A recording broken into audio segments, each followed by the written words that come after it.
Now, remember, we are heading for the union budget. Now, strong GDP growth gives Delhi breathing room. FY26 fiscal deficit target of 4.4% looks safe as of now. But tax revenues are underperforming. Shortfall of 1.4 lakh crore rupees and divestment disappoints again. The silver lining, well, non-tax revenues powered by central bank and oil dividends could really exceed the estimates. That's the view coming in from Dheeraj Nim, who's an economist or forex strategist at ANZ Research, joins in now with more details. Dheeraj, welcome to NDTV Profit. And of course, it's a detailed report that you have put out just ahead of the budget. Key highlights from this particular report, and then we'll take it forward and probably break it down in some of the important factors that you've mentioned. Well, thank you very much for inviting me on the show and sharing our views. Look, I think the key expectation is that for the fiscal year FY26, the government would be able to meet its fiscal deficit target of 4.4% of GDP. Like you highlighted, we expect a significant net tax shortfall given the unexpected decline in tax buoyancy over the course of the year. But thanks to the large central bank dividend and some expenditure rationalization, both on account of capex and non-interest revenue expenditures, the government would be able to just meet its fiscal deficit target and not upset the broader gross and net borrowing program. I think for FY27, it is very important for the government to budget revenues a bit conservatively, because 2 years in a row, if you're going to miss your tax receipt targets, it does not bode well for fiscal credibility and fiscal consolidation over the medium-term path. So we assume that the government will be a bit conservative with tax assumptions in the upcoming budget for FY27, which means that even if the RBI dividends remain quite large, the government will have to reduce its expenditures by about 20 basis points of GDP to meet a fiscal deficit target, which we expect would be around 4.2% of GDP. Now, this 4.2% of GDP fiscal deficit target, mind you, is an endogenous deficit target, which means that the government is moving away from deficit targeting to debt targeting in FY27, and we expect it would target debt at about 55.1 or 55.2% of GDP.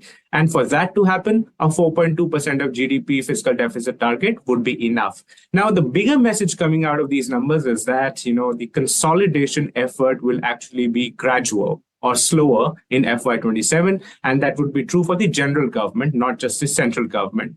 Even so, we would expect the gross borrowings or the gross IGB supply on the bond markets to be much larger than in FY26 because there's a much larger repayment burden due for the upcoming year. Right. So, Dheeraj, many aspects that you mentioned. And of course, sovereign debt is one big concern globally. That's the theme that probably will be a lot more pronounced in the year 2026. And my focus is also on the US markets and their sovereign debt concerns, because of which a lot of action is being taken. So how do you see the debt concerns, India positioned in that, and putting also into context the oil, going down, which is our biggest import bill, and rupee depreciation in that context, which has a huge impact on our fiscal as well. So putting some of these into context as we gather some bit of trend for this particular year, how do you see the debt concerns globally and for India? Well, you rightly said global debt concerns are actually quite pronounced at the moment, especially because of what has happened in the developed markets like the US. Look, even though India's public debt profile is pretty safe in terms of its composition, because most of the debt is held locally and foreign investors do not hold a large amount of Indian public debt, which means that currency fluctuations and global debt profile should be of somewhat lesser importance or relevance for the domestic debt. But given the fact that the global debt nervousness possibly is increasing only day by day, it means that there could be a reset in global interest rates or global risk-free interest rates, so to speak, and which will have further, compounded effects on emerging market debt, emerging market currencies, and emerging market financial markets, broadly speaking. So while India is immune from the composition perspective that foreigners do not hold a large amount of Indian debt, it is certainly not immune from the financial market ripples perspective, which we have been feeling in terms of outflows, and the currency has been facing a large amount of depreciation pressure, so on and so forth. But I am more concerned about the onshore debt dynamic in our country. Look, we have to be mindful that, fiscal deficit consolidation is not going to go a lot more further under the new debt targeting regime, which requires, the governments to be very fiscally prudent in terms of what they're spending the money on, how much growth they're generating. Now, that kind of fiscal discipline becomes the centerpiece of the debt targeting framework, which actually accords you flexibility to respond to the needs of economy in an intertemporal perspective. So insofar as we expect FY27 will be a normal year for India, well, real GDP growth could be around 6.5 to 7% as market expects, and inflation could average around 4%.